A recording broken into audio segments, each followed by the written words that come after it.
ખ્યાતિ હોસ્પિટલ કાંડનો મુખ્ય સૂત્રધાર કાર્તિક પટેલ આખરે મોડી રાત્રે અમદાવાદ એરપોર્ટ પરથી ક્રાઇમ બ્રાન્ચના હાથમાં આવી ગયો છે. ખ્યાતિ કાંડ બન્યા બાદ કાર્તિક છેલ્લા 2 મહિનાથી ફરાર હતો.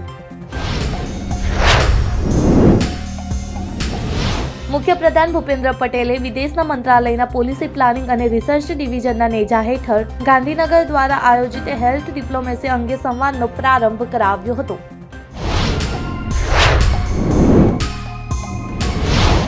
પૂર્વોત્તર ક્ષેત્રના વિકાસ મંત્રાલયે અમદાવાદમાં પૂર્વોત્તર વેપાર અને રોકાણ રોડ શોનું આયોજન કર્યું હતું. આ રોડ શોમાં પૂર્વોત્તર રાજ્યમાં તકો શોધવા માટે રોકાણકારોનો ભારે રસ પેદા થયો હતો. સુરતમાં યુવાનને બેફામ ડ્રાઇવિંગ કરવું ભારે પડ્યું છે, જેમાં કાર પલટી ખાઈ જતા 17 વર્ષની વિદ્યાર્થીનીનું મૃત્યુ થયું છે. અન્ય 3ને ઈજા પહોંચી છે.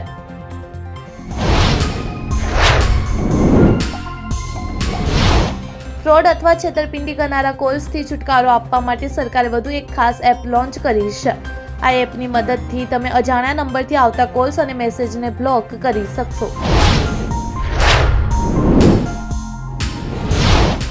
ઈપીએફઓએ પીએફ સંબંધિત અન્ય નિયમોમાં ફેરફાર કર્યો છે. સેન્ટ્રલ પ્રોવિડન્ટ ફંડ ઓર્ગેનાઇઝેશને પીએફ એકાઉન્ટ ટ્રાન્સફર કરવાની પ્રક્રિયાને સરળ બનાવી છે.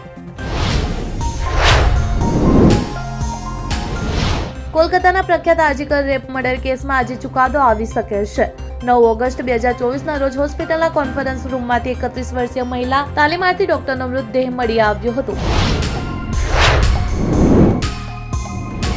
ઈડીએ મૈસૂર અર્બન ડેવલપમેન્ટ ઓથોરિટી મામલામાં મોટી કાર્યવાહી કરતા કર્ણાટકના મુખ્યમંત્રી સિદ્ધારમૈયાની પત્ની અને અન્ય લોકોની સંપત્તિ જપ્ત કરી લીધી છે. આ સંપત્તિઓની કુલ કિંમત લગભગ 300 કરોડ રૂપિયા છે.